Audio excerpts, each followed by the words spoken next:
Então nós vimos na aula passada abordamos então a interferência, né? Que é na verdade uma superposição de duas ondas, né? Você pode ter também várias outras, uma superposição de mais de duas, né? Evidentemente, três, quatro, cinco. Pode ter uma superposição infinita de ondas, né? Inclusive. É assim que é idealizado o impulso, em que você consegue expressar matematicamente por meio de uma soma de infinitas ondas senoidais. Não é isso? Por isso que há ondas, essa onda em particular, esse tipo de onda em particular, que são as ondas harmônicas, né, são muito importantes. Por isso, elas servem também para a gente compreender também as ondas, ondas mais complicadas, né? E a gente viu também o efeito da interferência, né? Em que você pode ter uma interferência destrutiva ou construtiva, ou no caso geral uma interferência apenas, né, é um caso intermediário entre a interferência destrutiva e a construtiva. E também você pode ter a, um efeito interessante que são os batimentos, né, que eu também abordei na aula passada. Mas um aspecto bem importante aqui nesse capítulo seriam as ondas estacionárias, né? Não sob um certo sentido, você pode pensar que essa onda estacionária realmente é estacionária, ela não se propaga, mas também você pode imaginar que são duas ondas iguais, né, se propagando uma para a direita ou para a esquerda, outra para a esquerda, e no final das contas acaba que não existe assim, uma energia claramente uma energia, uma propagação identificável, né, que você possa identificar com clareza indo para a direita ou para a esquerda, mas você realmente, de fato, as ondas são estacionárias.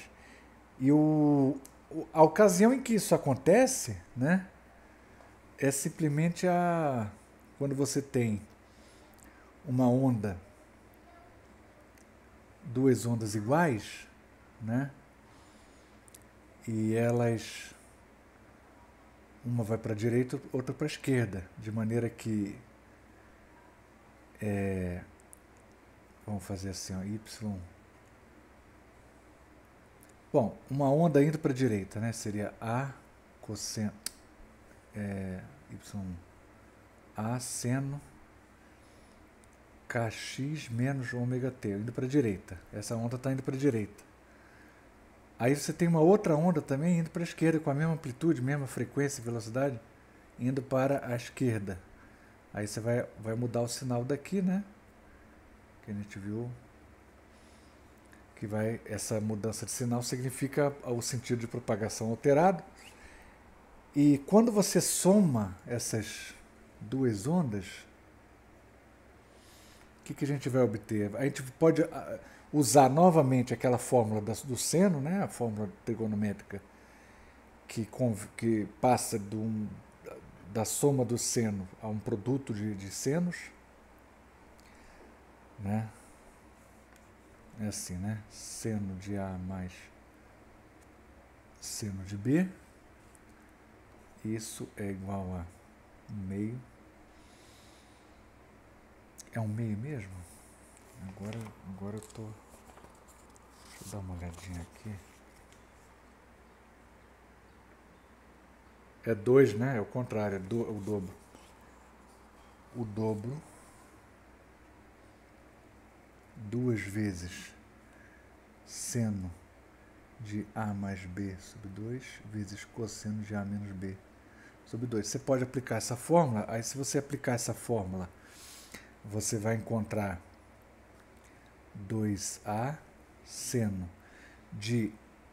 A soma aqui vai cancelar o ômega t, vai ficar só kx, 2kx sobre 2, então vai dar kx, e vezes cosseno de... aqui eu esqueci de colocar uma fase, né? Bom, deixa deixa sem fase. No livro está com fase, então tudo bem. O A menos B seria, tanto faz, pode ser, vai dar cosseno de ômega t, né? Porque menos ômega, por exemplo, ômega t menos ômega t, aí vai dar 2 ômega t sobre 2, que dá ômega t. E tanto faz, A menos B ou B menos, aqui, A menos B ou B menos A, tanto faz, porque o cosseno vai dar no mesmo, né? Cosseno de menos θ é igual a cosseno de θ.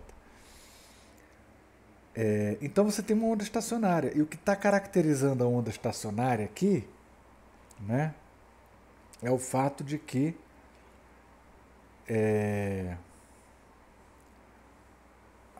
deixa eu pegar com as palavras do livro, só para ilustrar bem, né, porque o livro até enfatiza esse aspecto aí que caracteriza a onda estacionária, né? E a gente pode conferir diretamente nessa expressão daqui, né, que é o seguinte, ó. Aqui eu já passei. Que é o seguinte.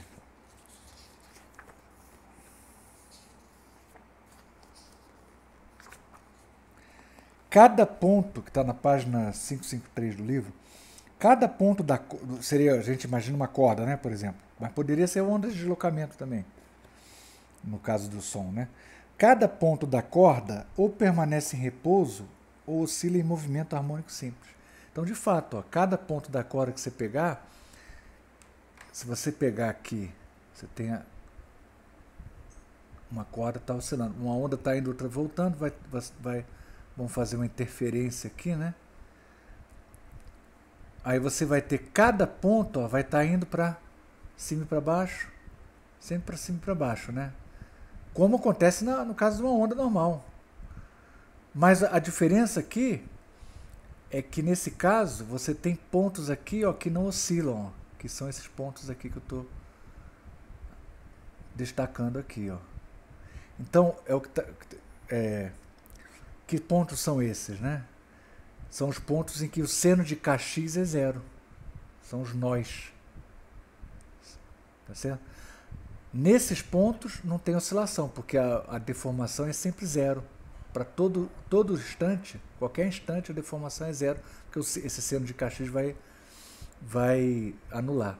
Pontos em que seno Kx é igual a zero. Né, que o Kx é igual a 0, 2π, por aí vai, né? 4π. Pontos em que o seno de Kx é igual a zero são os nós, que a gente chama de nós da corda. São os pontos parados. Tá certo? Então é o que o livro está dizendo aqui, ó. O que caracteriza aí essa onda, uma configuração de onda estacionária, são duas propriedades aqui. Primeira propriedade, cada ponto da corda, esse ponto ou permanece em repouso, ou ele oscila em movimento harmônico simples. Tá certo? No caso de uma onda estacionária cossenoidal. E os pontos que permanecem em repouso são os nós, como eu acabei de definir. E a segunda propriedade é que quaisquer dois pontos da corda, que não sejam nós, elas vão oscilar ou em fase ou defasados de 180 graus. Né? Porque se o ponto não é um nó, ih, caramba, o céu está se fechando aí, tomara que não tenha muita trovoada, senão vou ter que interromper a aula. Se o ponto não pertence a um nó, não é um desses pontos aqui, ele vai oscilar. Vai oscilar com. Como é que ele vai oscilar? Ele vai oscilar com uma amplitude defasada, daí o termo defasado, até porque. Uma amplitude defasada, né? E com harmonicamente também, com uma oscilação harmônica. Aí ele vai estar sempre oscilando, certo?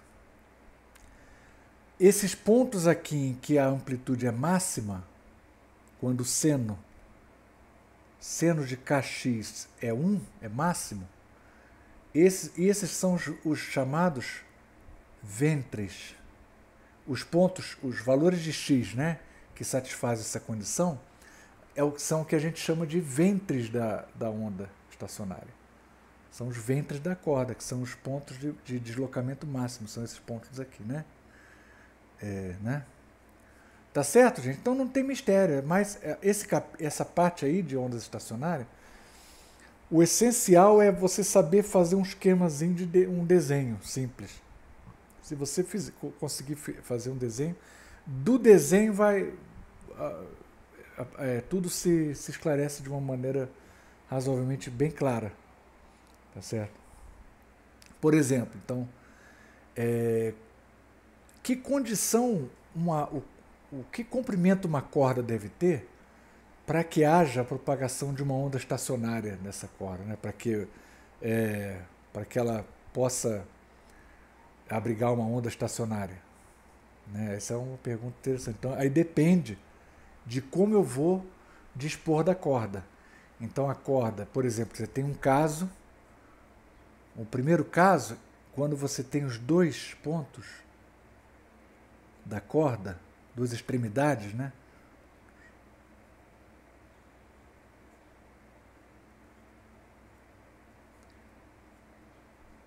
Dois pontos fixos. Os dois pontos são fixos, as duas extremidades fixas da corda. Se é fixo, não consegue propagar. Tá certo? Quando eu tenho dois pontos fixos, como é que você vai observar a configuração de uma onda estacionária, nesse caso, né? O desenho é o mesmo desenho. Você sabe que tem aqueles pontos que são os nós e que tem outros pontos que são os ventres. Então, de modo geral, a corda vai estar assim. Você tem um caso aqui, em que o comprimento da corda é menor possível. Aí você vai ter um caso de vibração mais simples possível. Ó. Você vai ter os dois nós, que são as extremidades fixas, né? E um ventre.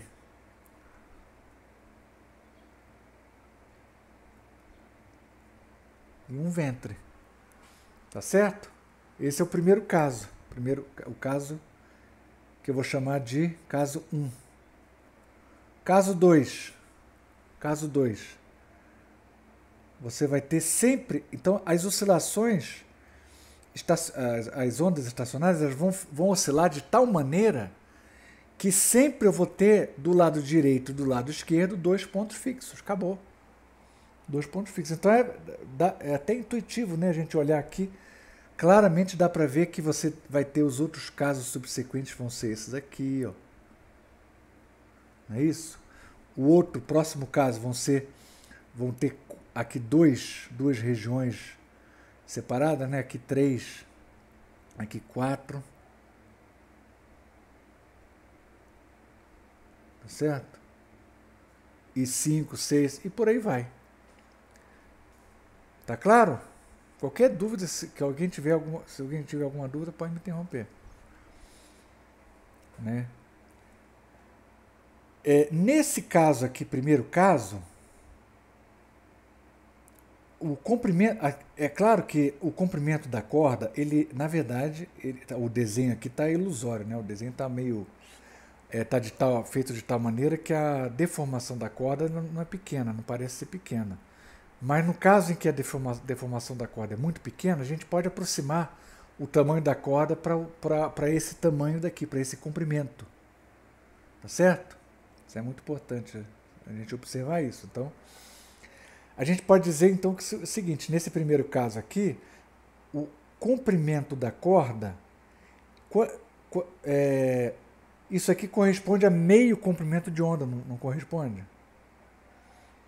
Corresponde a meio comprimento de onda. Não é verdade? Porque um comprimento de onda inteiro seria isso aqui, né? Alguma coisa desse tipo. Esse é o comprimento de onda inteiro. Agora, daqui até aqui, ó, eu tenho o quê? Meio comprimento de onda. Não é isso? Então, ó, olhando para cá, qual é o comprimento da corda? Lambda sobre 2. E no segundo caso aqui, qual é o comprimento de onda da corda? É o próprio lambda. comprimento da corda. Nesse terceiro caso aqui, ó, caso 3, qual é o comprimento da corda?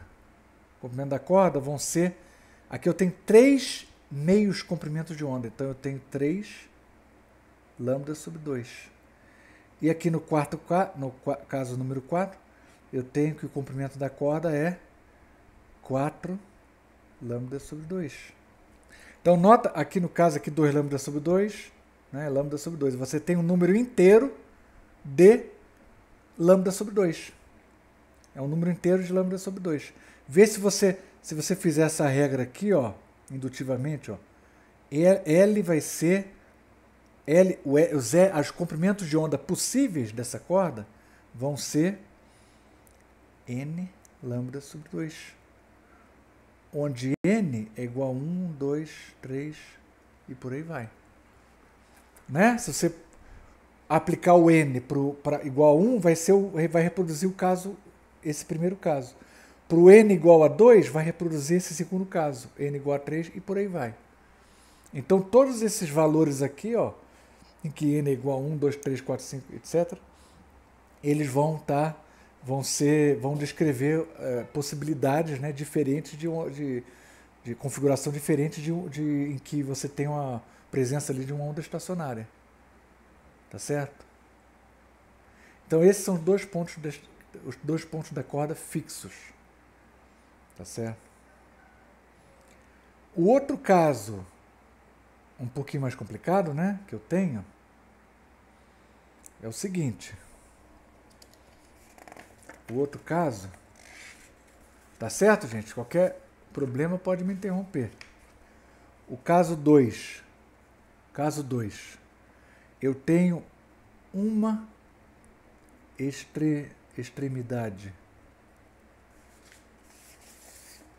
Uma extremidade fixa e outra extremidade solta. Ela está solta. O que vai acontecer com a extremidade solta? Ela vai ser um nó ou ela vai ser um ventre? Tá claro que é óbvio que ela vai ser um ventre, porque na hora que a onda estiver passando ali, o ponto vai embora, vai atingir o seu ponto máximo, né? Vai ser um ventre. Não é isso? Porque veja bem, tenta imaginar uma oscilação assim, ó. Assim, aqui é a mesma corda, ela está indo para cima e para baixo, mas aí aqui ela para aqui, ó. Daqui para diante não tem corda. Não é razoável, né? Tá na cara que o modo fundamental de oscilação nesse caso, você vai ter assim, ó. Vai estar uma coisa mais ou menos assim. Certo? A corda vai para cima e vai para baixo. Não tem nada aqui segurando para fazer uma curva aqui, né, para ficar uma configuração dessa. Então, é claro que o ponto em que a extremidade ela está solta, esse ponto corresponde a um ventre. Portanto, você vai ter... Aí, novamente, a gente vai desenhar várias possibilidades. Ó. Caso 1. Né? Só que aqui eu vou chamar de... Caso 1 é esse caso aqui, né? É esse que eu desenhei aqui, né? Esse é o primeiro, o modo de configuração em que a corda tem o tamanho mínimo possível para que haja alguma onda estacionária. Tá certo? Isso aqui é 1/4 de comprimento de onda, né? Tá meio óbvio, né? Isso aí. Você vê aquela conchinha inteira lá, é meio comprimento de onda. Isso aqui é metade daquela porção. É 1/4 de um comprimento de onda inteiro, de um ciclo inteiro da vibração, né? Então você tem aí 1/4. Nesse caso, o L da corda, o comprimento da corda L. L é comprimento da corda, né? Eu não escrevi isso aqui não, mas vamos, de uma vez por todas, vamos... L é comprimento da corda. Certo? Só para reforçar aí. Definição, né? L é igual a lambda sobre 4. O caso seguinte, que eu vou chamar de caso 3, Ah, por que eu pulei por 3? Porque já é de malandragem, tá? Depois vai ficar claro porque que o segundo caso depois do 1 não é o caso 2, mas o caso 3. Isso é só uma maneira maluca de, de classificar aqui, né, os casos. O caso que eu vou chamar de caso 3, que é o segundo caso, que é o caso número 3, o segundo caso, né? Uma maneira meio maluca de... É o caso em que você tem, ó, qual é o próximo caso? Vibração possível com um comprimento de onda, comprimento da corda um pouquinho maior. Você vai ter uma vibração... Então esse aqui é o modo fundamental. Tá certo? Esqueci de falar isso aqui, ó. Isso aqui, ó, esse modo daqui é o modo de vibração fundamental da onda estacionária. Fundamental significa que eu tenho o comprimento da corda mínimo possível, que é igual ao meio comprimento de onda. E aqui também, o caso fundamental. A seguir, o próximo caso além do fundamental, que eu chamei de caso número 3, será este daqui, ó. Você vai ter fecha aqui e aqui fica um vento. Então, quer dizer, é sempre assim, um ponto que eu escolhi, no caso aqui eu escolhi o ponto da esquerda, o ponto da esquerda é fixo e o ponto da direita é ventre. Tem que ser ventre. Tá certo? Aí você vai ter essa vibração, essa configuração aí de vibração. Sempre a constante é essa, né? Um ponto é ventre e o outro ponto é fixo. E o resto das vibrações a gente vai pelas exigências do próprio desenho, você já vai vendo. Tá certo? Próximo caso que eu vou chamar de caso 5 vai ser isso aqui, ó. Tá certo? Quantos comprimentos de onda eu tenho aqui, ó? Eu tenho 3 lambda sobre 4. São 3 vezes 1/4 do comprimento de onda. Qual é o comprimento da corda nesse ponto aqui? Nesse caso aqui? 5 lambda sobre 4. Então, olha só. No caso número 1, lambda sobre 4. No caso número 3, 3 lambda sobre 4. No caso número 5, 5 lambda sobre 4. O caso N, enésimo caso, o L vai ser N lambda sobre 4. Então, o N, ele é 1, 3, 5, é ímpar, tá? Só tem essa novidade aqui com relação ao caso anterior. Aqui é sobre 4, né? Tá certo, gente? Acabou. Isso aqui é prática. Na verdade, não tem muito o que falar além disso. Porque... Então, ó, resumo.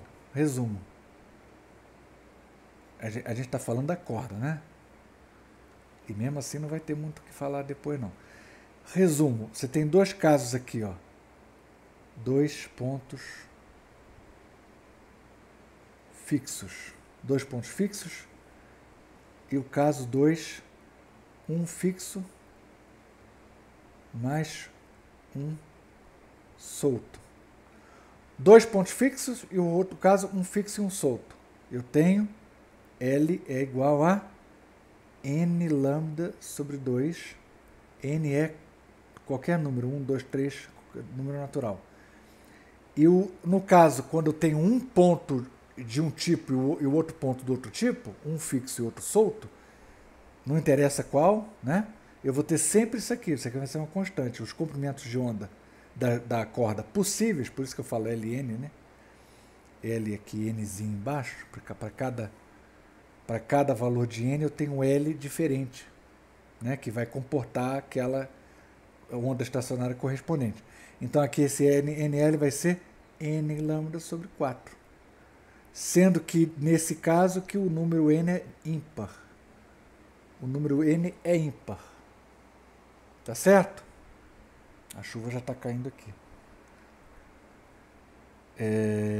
Acabou. Se você guardar isso, agora eu não queria decorar. Então faz o seguinte, faz esse desenho do jeito que eu fiz. Aí não precisa decorar. Você vai ver pelo desenho, você vai tirar os valores de comprimentos da corda possíveis. Acabou. Com esses 2 casos para a corda, eu também resolvo qualquer problema para o som, né? Para o som. Quando eu tenho ondas sonoras, ondas estacionárias sonoras. No caso, quando eu tenho ondas sonoras, que acontece? Você tem num tubo, aí o tubo, por exemplo, ele pode estar, se ele estiver com geralmente vai ter por exemplo, uma extremidade fechada do tubo e a outra aberta. Aí você emite som aqui, vai ter uma onda estacionária. Qual os comprimentos de onda, os comprimentos do tubo que são possíveis? Não é isso?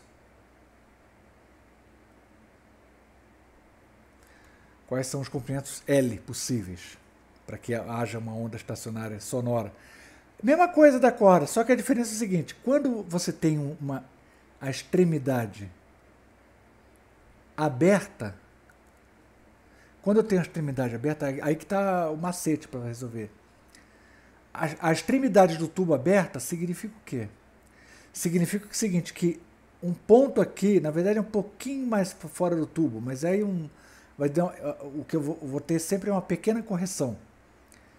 Mas um ponto aqui, um pouquinho para diante do tubo, eu tenho a pressão fixa, que é a pressão atmosférica. Né? Fora do tubo eu tenho a pressão fixa. Portanto, na extremidade aberta, o que acontece? Ela corresponde, fazendo a analogia com a onda estacionária numa corda, corresponde a uma corda, né? Ao caso de uma corda, de uma onda estacionária na corda, com a extremidade fixa. Certo? E aqui eu vou fazer o seguinte, ó.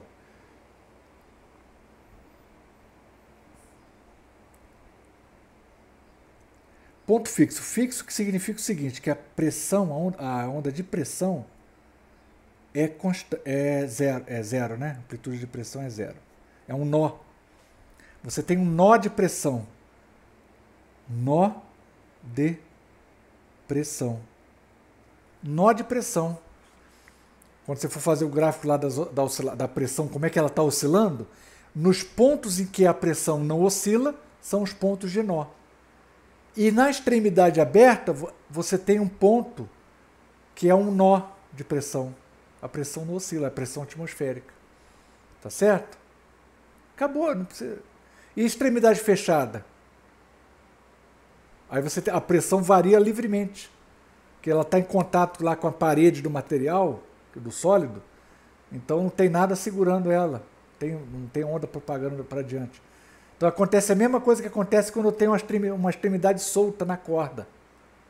Tá certo? Então por esse motivo aí nós podemos aí novamente fazer a seguinte associação. A extremidade fechada, no caso do som, significa... Eu nem sei se esse termo existe. Estou inventando aqui esse termo. Vai ver, existe. É um ventre, que a gente chama de ventre de pressão. Você vai ter um máximo, o ponto em que a pressão oscila maximamente, com a amplitude máxima. Igual se fosse um ponto da corda solto, estivesse solto. Né? Não tem a continuação da corda, não existe. Aqui a continuação da coluna de ar também não existe, ela interrompe, ela para nessa parede aqui. E ela não é nesse ponto aqui, né? Inclusive nesse ponto aqui, junto à parede aqui, que está fechado, esse ponto ele não está sujeito à pressão atmosférica, a pressão oscila livremente. Tá certo? Então por isso posso fazer essa associação também. Aqui você vai ter um ventre de pressão. Então é isso. Se eu sei caracterizar o tipo de onda estacionária que vai aparecer numa corda, né?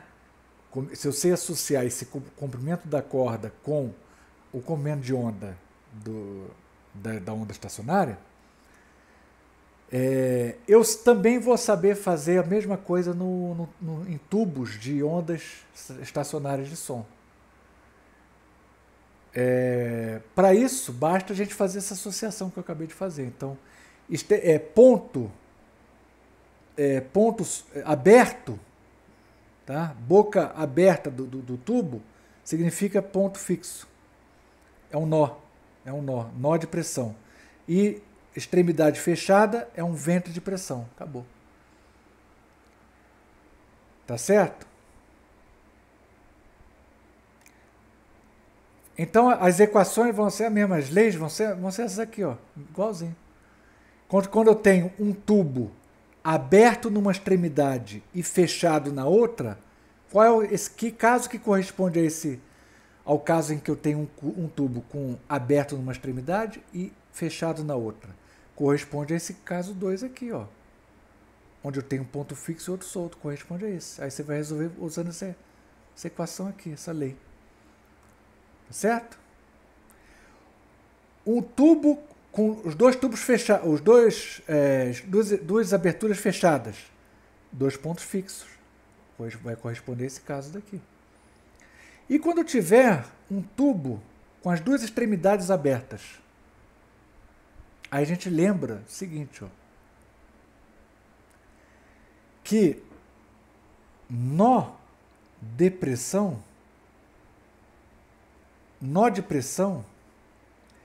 ele é ventre de deslocamento.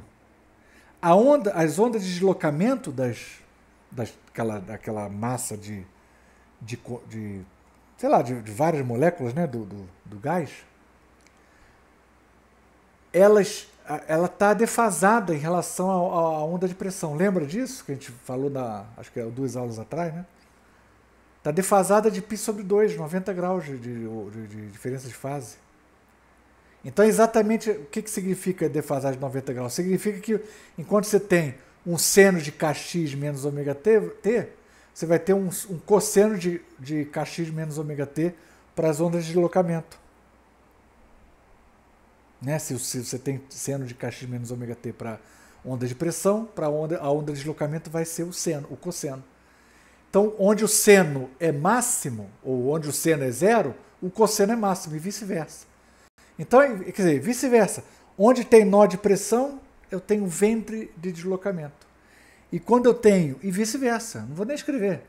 Quando eu tenho um ventre de pressão, eu vou ter um nó de deslocamento, vice-versa. Portanto, aqui nesse caso, eu vou ter o quê? Um nó de deslocamento. Então, você tem, ao mesmo tempo que a onda estacionária, ela pode ser vista como uma onda, no caso da onda sonora, né? Como uma onda de pressão estacionária ou uma onda de deslocamento, tanto faz. Então esse caso aqui, ele recai naquele primeiro aqui, ó, nesse aqui, em que eu tenho 2 pontos fixos. Então, o caso em que eu tenho 2 pontos soltos é o mesmo em que eu tenho 2 pontos fixos. É a mesma coisa. No fundo, a relação vai ser a mesma. Então acabou. Então agora vocês podem resolver qualquer problema de ondas estacionárias vai se resumir nesses 2 casos. Então. É só você saber identificar uma coisa com a outra e lembrar disso. Extremidade aberta é um nó de pressão. Tá certo? Extremidade fechada é um ventre de pressão. Ok? Então acho que não tem mistério isso aí. Tem mais coisa que eu queria falar? Acho que acabou. Era só isso, gente. Agora é só exercício. Hoje é terça-feira.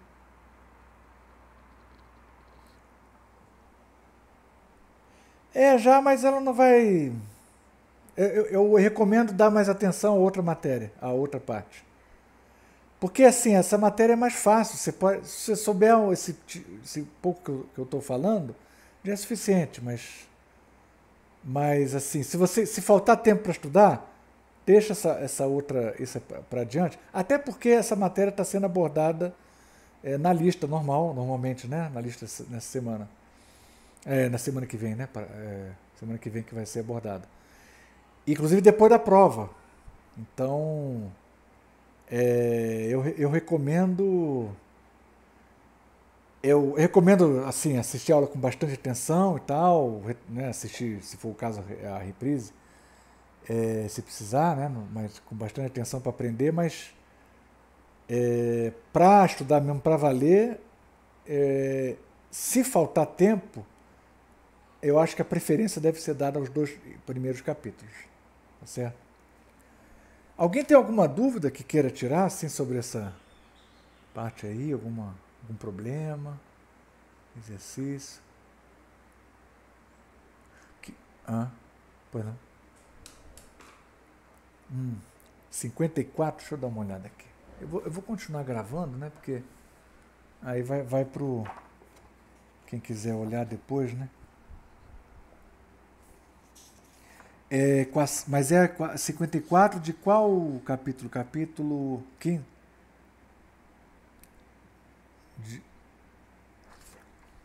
É esse mesmo, né? Você quem é? O Yuri, né? Você fez as perguntas na aula passada. Deixa eu ver aqui. Opa, passei aqui. 54 que você falou?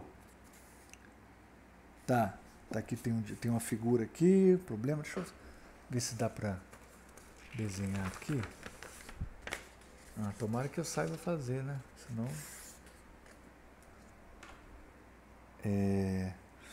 Tem um diapasão que ele vibra, 400... Então ele já dá a frequência. A frequência, vamos escrever aqui, problema 54. A frequência é a... Bom, vamos escrever. Frequência é 460 Hz, tá? 460 Hz. Aí ele provoca ressonância, né? Ressonância que também é outro nome para onda estacionária, né? Ressonância no tubo desenhado, que está esse tubo aqui, que eu já vou desenhar. Quando o comprimento L da coluna de ar sobre a água é de 18,3. Então ele já vai... O L, talvez nem precise desenhar. O L é 18,3 centímetros. E o outro L consecutivo, vamos chamar isso aqui de L1, L2, não necessariamente está no primeiro harmônico do segundo harmônico. Então aqueles casos que eu listei, né? N igual a 1, N igual a 2, N igual a 3, é primeiro harmônico, segundo harmônico, terceiro harmônico, só eu esqueci de dar essa nomenclatura aí, né, gente? O outro comprimento é de 55,8 centímetros. Determina a a velocidade do som no ar. Letra A. Determina a velocidade do som no ar. Então você tem aqui, você tem a frequência. Aí a gente precisa estabelecer aqui, né?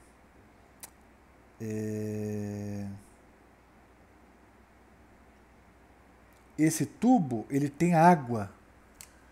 Opa! Esse tubo aqui, ó, ele está mais ou menos assim. Ó. Vamos desenhar aqui. Pelo menos uma parte do desenho eu vou fazer. Aqui tem um líquido, né? E esse é o comprimento L. E o diapasão, ele está vibrando aqui, ó, produzindo som. E está... Eu vou imaginar que esse tubo está aberto. Apesar de que não interessa, por mais que eu aproxime o diapasão, sabe, esse tubo está aberto. Eu acho que não faz muito sentido a gente pensar que ele esteja fechado, não. Então ele está aberto e a água ali significa o quê? Que o tubo que a extremidade de baixo para baixo não está aberto, está fechado. Né? Então você tem aqui um tubo que está na vertical, aqui você tem um tubo fechado, aqui a extremidade fechada, tá certo? E aqui a gente supõe que está aberto. Opa, aberta. Não é? Que caso é esse? Esse é aquele caso em que Ln é igual a NL sobre 4, N igual a 1, 3, não é isso? 1, 3, 5, é aquele caso, o segundo caso, em que eu tenho dois tipos diferentes, né, de extremidade. Acabou. Agora tem que ver aqui o enunciado. Ó. A gente vai supor, aí que tá, talvez seja essa a sua dúvida, né? Não tem outra maneira, né? A gente vai ter que supor, talvez, que esses dois comprimentos, eles devem ser sucessivos, né? Um seguido do outro. Né? Então, porque ele não tá dizendo aqui. Então a gente vai dizer o seguinte, vamos pensar aqui. Não, talvez ainda posso estar enganado, mas vamos imaginar, vamos resolver isso aqui para n lambda sobre 4 vai dar igual a 18,3 centímetros, né? Beleza. Vamos deixar em centímetro mesmo. O lambda você vai achar em centímetro. Ai, meu Deus do céu. Isso é brincadeira, né? E agora? O n mais 1 lambda sobre 4, na verdade mais 2, né? Porque vai ser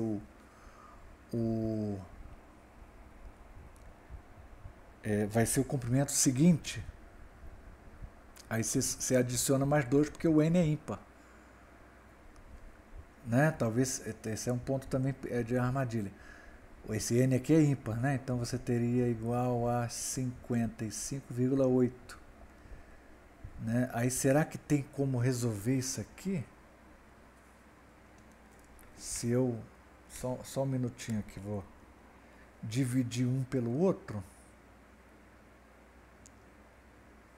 Eu vou ter 18,3 dividido por 55,8. Né? Aí eu vou ter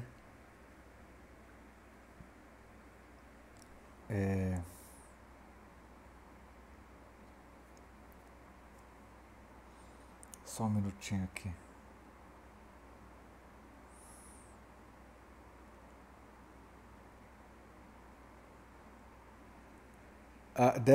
O número que dá 0,3279. Qual é a razão entre um número e o seu ímpar imediatamente consecutivo que daria um número parecido com esse? Não é?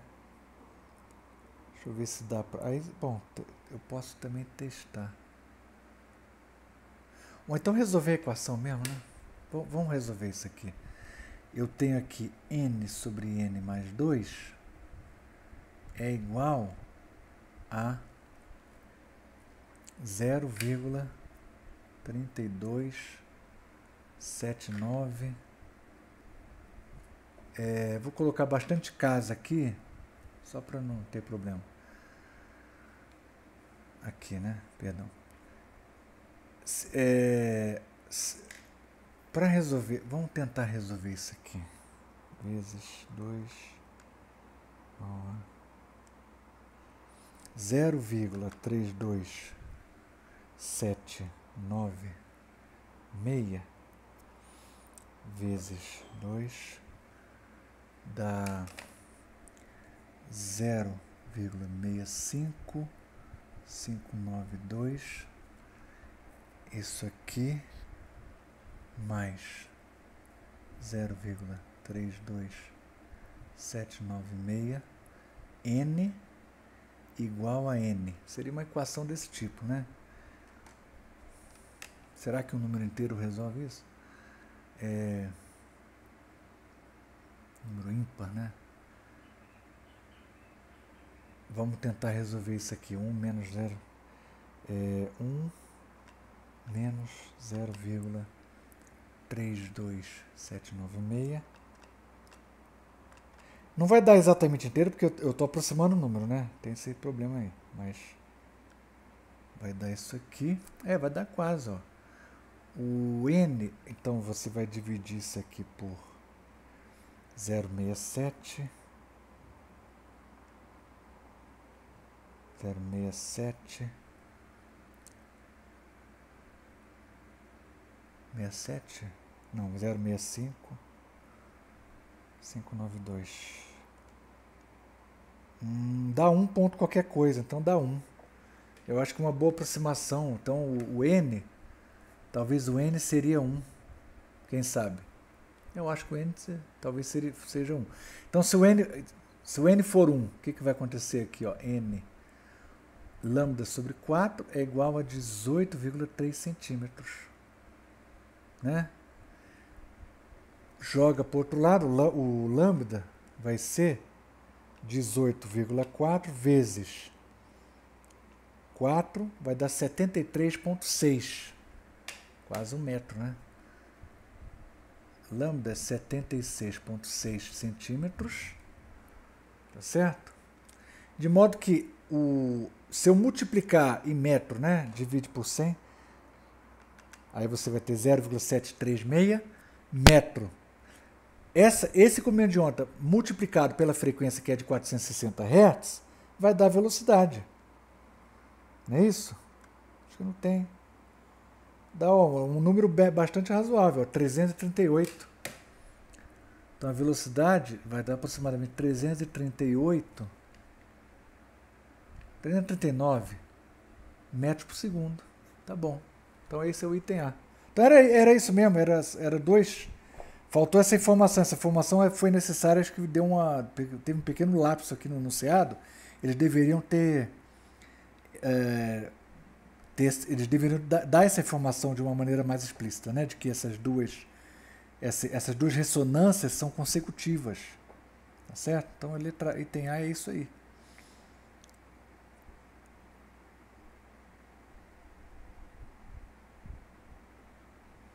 Tá certo? A letra B, eu não sei se precisa também. Tá certo, hein? Depois dá pra... acho que é isso mesmo. Tem mais alguma coisa aí? Tá, então eu vou parar a gravação, que já deu... deu menos de 1 hora, tudo bem.